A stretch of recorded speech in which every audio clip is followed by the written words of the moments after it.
Hello, my name is Hayley Millar-Baker. I'm going to be giving a presentation about my art practice, and what I'm focusing on today is storytelling and the truth. So a little background information about me. I was born in 1990 in Victoria, Australia. My background is Gunditjmara, so I'm First Nations artist. My dad is Anglo-Indian and Brazilian, so he's first generation Australian. And then we do have the English descent, which comes into the Gunditjmara line back in settlement.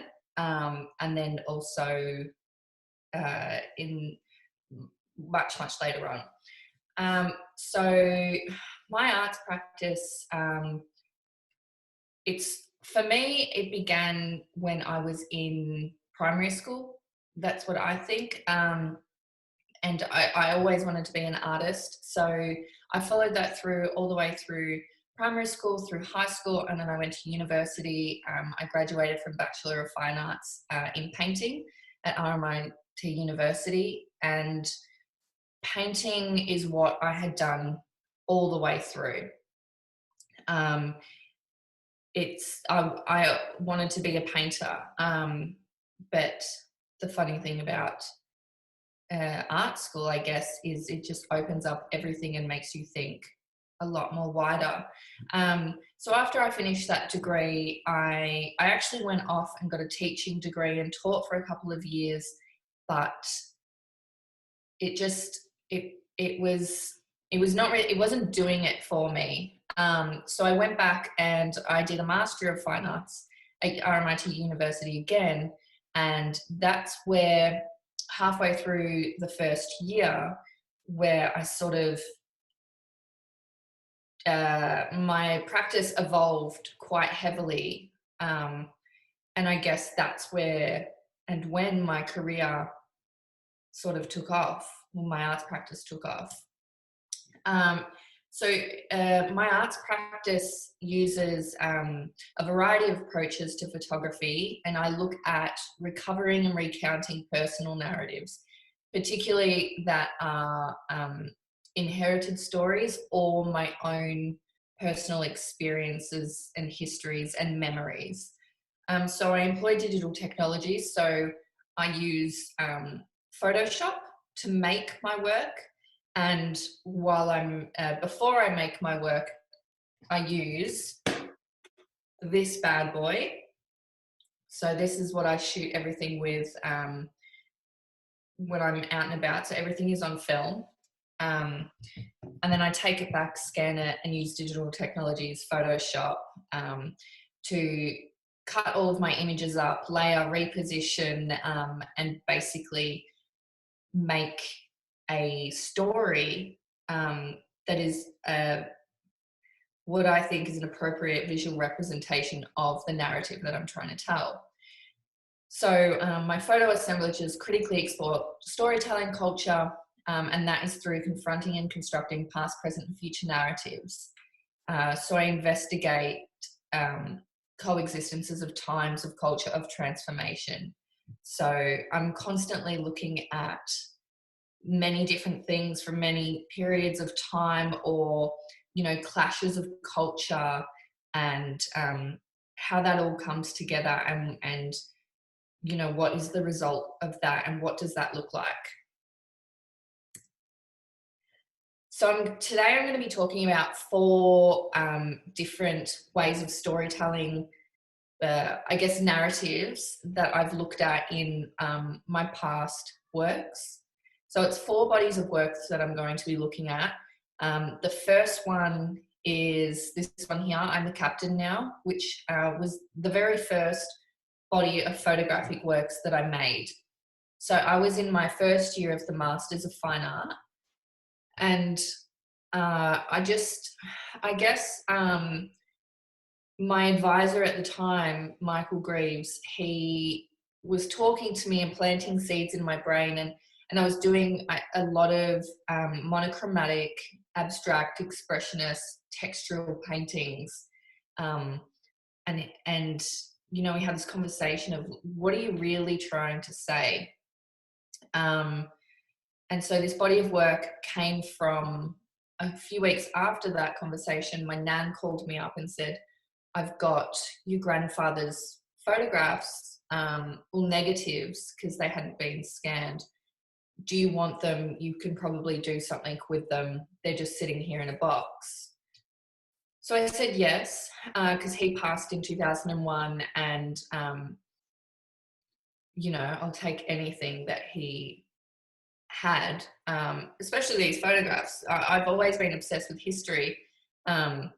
So I took them, and I started to create these alternative narratives. So in these images, the characters in them are my mum and her two sisters and her mum. They're only his photographs that I've used, and they were very limited to begin with. I think I had about maybe 20 at the most.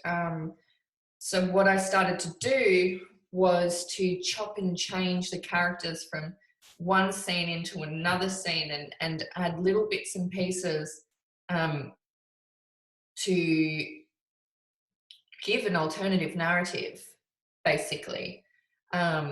So back then, this was in the mid-60s, I think, mid-60s, or definitely mid-60s. And they're all in like suburban sort of, country suburbs. I think a couple of them were shot in Sale, which is Eastern Victoria. So what I tried to do was the characters, my mum and her sisters and my nan, they're all dressed in their Sunday best, which I thought that was a little bit odd, because that's not the way that I know my family. But so I took them and I gave them dilly bags, and I made their shadows into bunjil, or I took out Christ from the church and put the concrete bunjil, which is in the city, and I've just blanked on the artist who made those. I've blanked on it, but his name is so familiar. Anyway, so I used this, different tokenisms and real classic ways to pick up hints of culture and of history and of, I guess, ethnicity. So you can see a couple of spirits in there in dark shadows, and they're the ancestors, and they're walking with the emus, and the girl on the bike riding with the eels, and the eels are going down to the lake area. So basically, I've given these photographs brand new context, brand new narratives, and it's, for me, making them, it was like, well, what if Aboriginal culture was embraced in, suburbia in the 60s, and we got to walk around with our dilly bags, and we got to play with our totems, and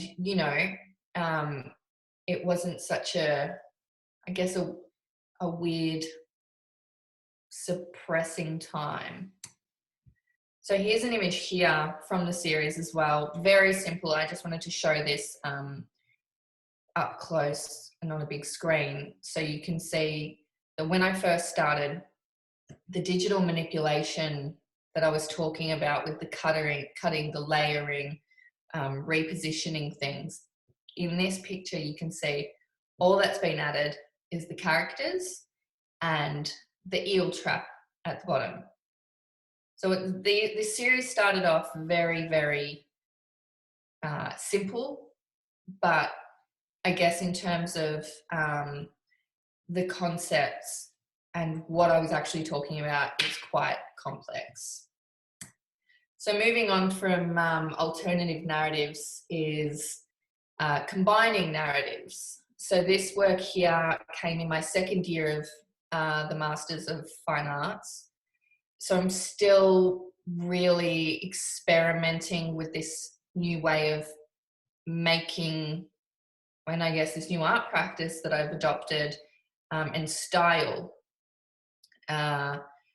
So these works here for me were really about combining the ideas of time, of cultural landscape changes, of colonial changes, I guess just the progression of time and the experience that each of my family members before me experienced this particular landscapes. So basically, the way that I was making this was like a country combination. So in here, we've got landscapes taken from my country, so Gunditjmara country, which is up Portland, Conda, under the Grampians, and then back towards out of my country, and then it follows me into my generation, my experience of growing up on Wathaurong country. So it basically follows myself as the photographer. What I'm doing is I'm inserting my experiences, being the photographer, taking the photos as the landscape is today, and then combining that with the way that my nan would have experienced it, and the way that her mum would have experienced it, and the way her mum would have experienced it on the mission. So in this first image, you can see my mum right up the top there, on top of one of the rocks up at the Grampians. And she's out pointing as a little girl looking at Bunjil. And then below her, there's a lot of little animals put in there as well, and they're to signify the different clans within Gunditjmara, and the different landscapes to which they live in. And then you can see the mission huts that are ruins now, but that my great-great-great-grandmother lived in, and great-great-grandmother. So basically, I'm combining all of these narratives of experiences into one big clash of landscape to tell stories. And unlike the last body of work that I just showed you, the characters in these ones are the animals. So these are quite big. They're about 1.5 meters in length, and when you are up close with them, you can spot the animals a lot easier. But the more you look at it, the more you can pick out and see what's been put where and why it's been put there. Yeah. So here's 2 more from that series. The final one on the right is more about my experiences.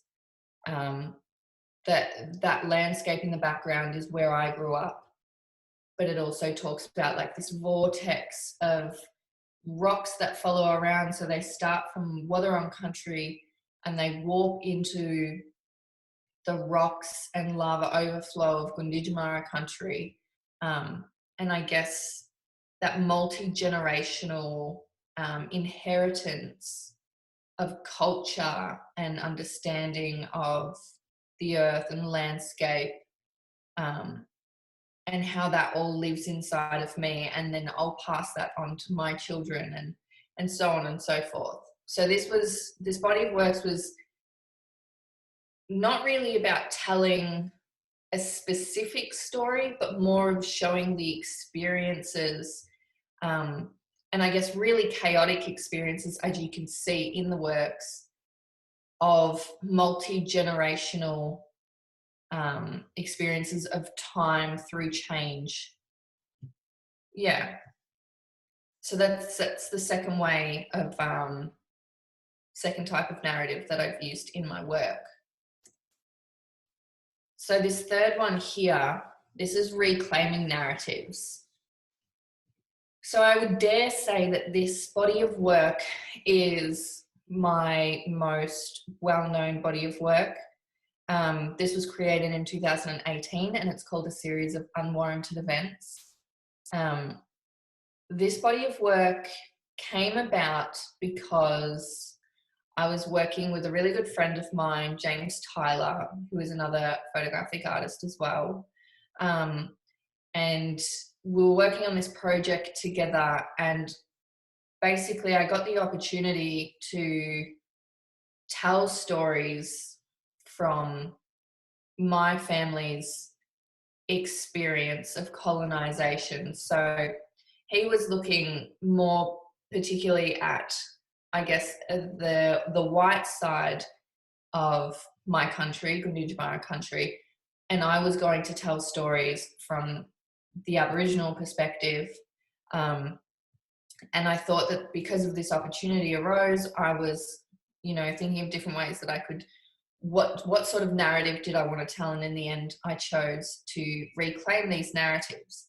So these works here, there's 4 of them in the series, and they're basically frontier violence stories. So massacres, frontier wars, frontier violence. And they're pretty heavy, but I've tried, I guess because they're super heavy in history and content, and it's a lot, I chose to reclaim these narratives through not introducing any human figures. The most you get out of it is you can see a boomerang in the sky, you can see a spear thrower in the beach, and then in the next one there's shields laying down. So reclaiming narratives in this one was, I was doing a lot of research about the strength of the Gunditjmara people, and I was reading a lot of stories about the massacres, and I chose these 4 stories because they're more likely to be known. Not that that they're not really known outside of community, because schools don't teach this type of thing for various reasons, and I guess I'll just leave that to the Australian government. But so the Convincing Ground Massacre, which is the whale on the bottom, that I would say is probably the most well-known massacre for Gunditjmara mob, and I'd say Victoria-wide. The Umarella Wars, which is that one there with the sheep and the old shacks. The one next to it with the church, that's not so much of a frontier war or massacre. That's more, I guess it's still frontier violence, where there were stolen children. There were actually deaths of a lot of kids that the parents were trying to hide, and a lot of terrible stories about that. A lot of people that lived on the mission didn't live for too long because they were catching on to Western diseases, which their bodies just couldn't cope with. It broke a lot of souls. It destroyed a lot of families. And so I consider that to be part of this series. So in reclaiming these narratives, even though these stories are already told, they're already in print, people talk about them, all Gunditjmara people know these stories, but when they are written and when they are published, it's always by a white voice. There are aunties out there that talk about this, and they talk about them hearing their mothers or their aunties talk, whispering on the mission about, this and that, and catching on to facts and stuff. But I wanted to put these stories into a visual object, a tangible object that can go out into the world, and that this can be fact. Because people, if something is published or printed or shown somewhere, people are more likely to believe the authenticity of it. So here I am reclaiming the narratives as an Aboriginal woman, as a Gunditjmara woman, taking back these stories and saying, yes, it's true. We all know about it. Here is the stories saying that they're real from our voice. This one here is probably one of the most traumatic ones of the lot. So there you can see the shields sitting up on the rock, left alone. And the bags of flour, which signify colonial interruption or involvement, and the crow there, which also acts as a totem. It acts as one of our creators, and it also acts as, a marker of death. So yeah, so reclaiming these stories, they're true, they happened, it's not a myth. Here it is from a Gunditjmara woman way down the line from these ladies and men that experienced this, 200, well, not even 200 years ago, 150 years ago. My nan's grandmother and her mother. Yeah, reclaiming the narrative. And here's the fourth and final way of storytelling that I have looked at so far in my practice. And this is reimagining narratives. So this body of work is currently being made. It's not made yet. I started it November last year, going out on location, shooting. And then the second stage was the green screen, which you can see here. And then just after that happened, COVID came along. So everything's been slowed down. But this one here, I'm not so much as looking at history from a historical, factual, important point of view. This one here, I'm reimagining the narrative. So I Will Survive, which is the title of the body of the work. This is the first body of work where I'm looking at my own experiences as a person, as a First Nations person, as a second generation on my father's side. Looking at those experiences of what it was like to grow up being so connected to the land that I grew up and live on, and knowing it inside out and how it feels and the healing of it all, but then also as going to these places with my father, who, is a visitor because he's first generation Australian. He's trying to make these places special to him, and places of healing to him. And as a young child with like an overactive imagination, I was with my sister, who is 18 months younger than me. We'd always been making up like crazy things in our head and playing while, whatever's going on.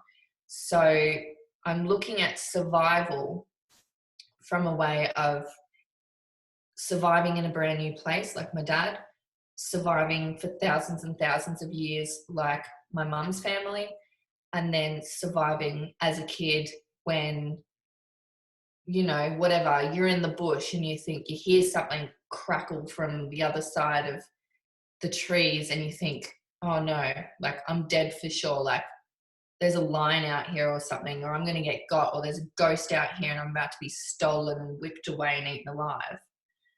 Things like that.